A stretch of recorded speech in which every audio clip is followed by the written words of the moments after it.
All right, we want to go through a little bit more about culture. Last class, we talked quite a bit about what culture is and the rings of culture that we can think about. Um, those rings, again,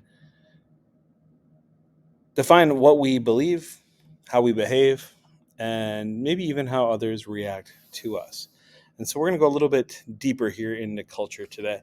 Who cares? Why do I need to learn this? Maybe you've already learned some of this even in social studies last year. Well, I think it's important, first of all, because understanding other cultures actually helps you to understand your own culture. And when you learn about culture, you learn about people. Instead of judging people for what you see, you can understand them based on what you know. That's called empathy, to think about a situation from another person's perspective. We are naturally biased as people into thinking our own culture is the best.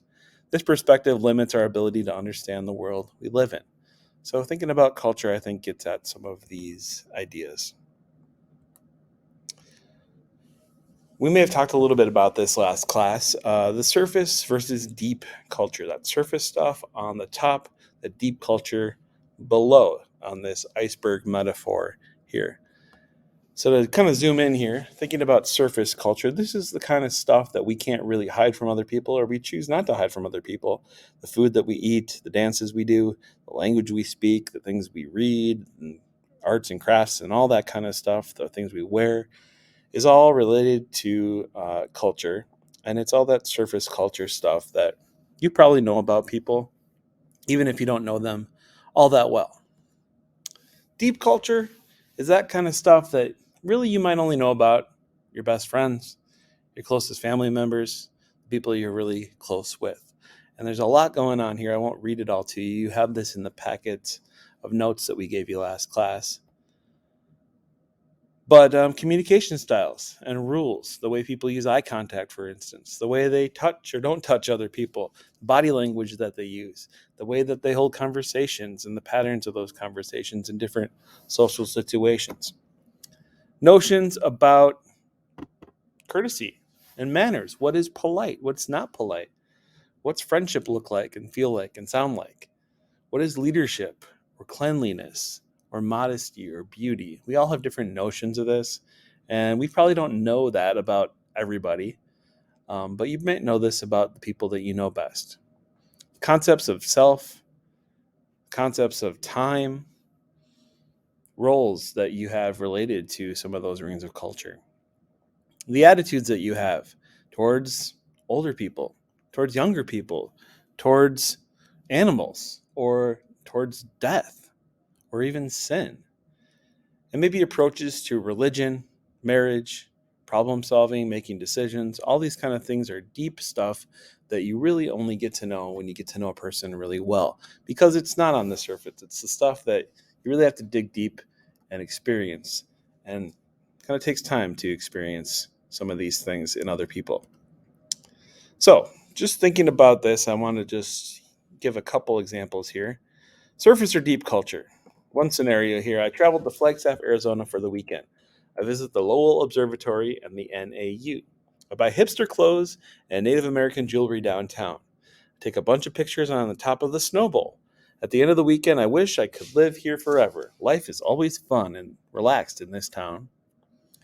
So, thinking about that example, is this surface culture or is this deep culture? What did this person experience on their trip to Flagstaff, Arizona?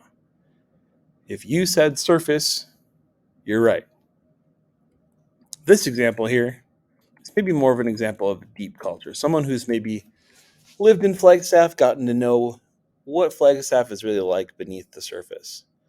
Flagstaff is gorgeous, but it's not always easy to live here. Housing is very expensive, and homeowners often struggle with problems like leaks, mice, and break ins.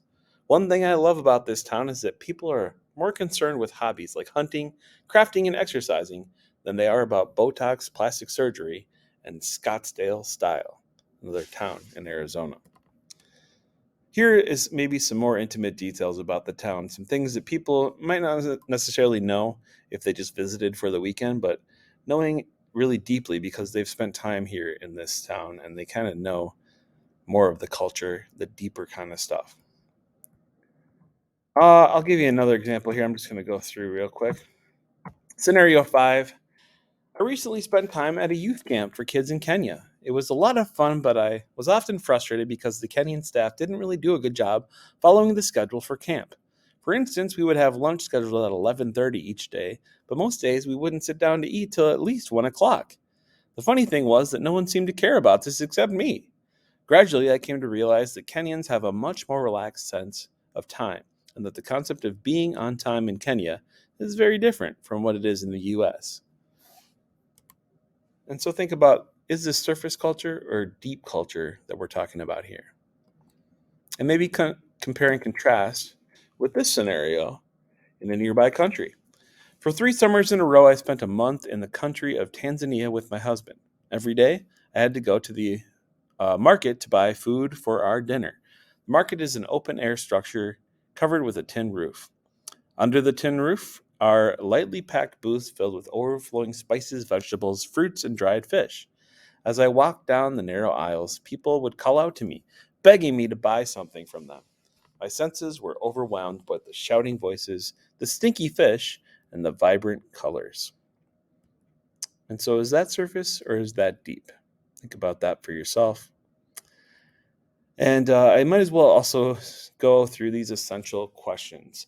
This is kind of the next thing that we'll get to with our Adventures of Tom Sawyer. And we'll tie all this culture stuff into our reading of Tom Sawyer and start thinking a little bit about it. But these are our essential questions for the unit. We will come back to those, and I won't just read all of them to you right now. And hopefully, we'll have already gotten through this today with our substitute. But if not, the way that you're going to take notes on this book is to choose your own adventure. As you read, take notes on parts of the novel that you think are significant to the plot or the character development, to the Six Rings of Culture, and maybe relate to some of the essential questions. You'll find those also on the unit guide. You can take notes in whatever way works best for you, but try to be brief. Try to focus mostly on your reading and not just filling up a bunch of notes. Your notes should not take up most of your time. I want you to focus on the reading, but just have a little bit of a record of your reading, please. That could be on a Google Doc, could be on some written notes in a notebook, for instance, or even if Post-it notes are something that works for you, we can make that happen. I have some Post-it notes I can lend to you, or maybe you've got some of your own. Have some way to do that, please. And that's pretty much all I need to tell you today. Thanks.